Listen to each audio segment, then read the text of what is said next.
All right, here we have a scenario where we're see if we can splice some kinematics and dynamics and momentum type ideas typed together. You could do this question in a few different ways, but we'll try and see if we can splice a few things together here to show how things actually connect or can connect. Basically, you have a car that was going 16 meters per second and it hit a brick wall outside a building, and of course the car got squished 70 centimeters. And the car has a mass of 2,800 kilograms, and we are going to find out how much force actually stopped the car when it hit the wall. And there's a few ways we could do this, but we'll see if we can sort of mix a few things together and see what we can do. Now, first things first, I'm just going to look at my speeds. I know the car was going 16 meters per second when it hit the wall. Obviously, after it hits the wall, it's going 0 meters per second. So my change in V is negative 16, my average V would be 8, and these quantities can come in handy. I often like to lay out my V's just to see what I have going on in case I need them for anything. Now, when I look at my quantities, I've got a distance over here, and with distance and an average V, I can find out time.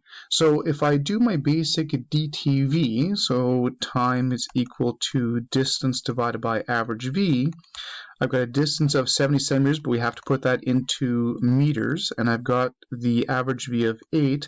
I can divide the two out to find how long it took to stop the car.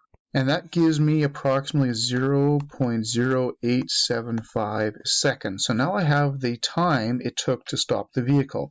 Now I could then use this time to find acceleration. I could use that to find F equals ma. There's a couple things I can do with that, but we're going to try and do something a little bit different.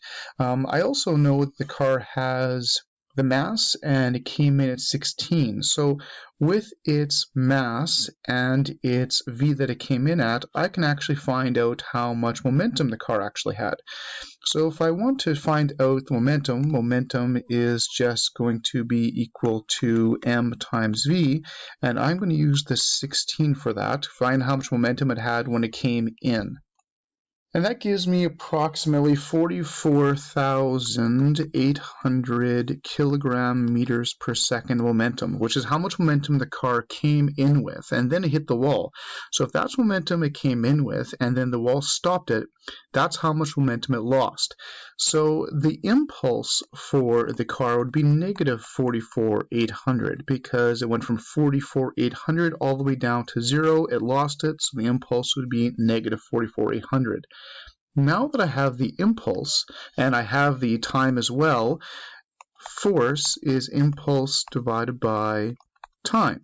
So I have the impulse of 44,800. I've also got the time I found before using my DTV. So I can take that 44,800 and I can divide that by the 0.0875 seconds.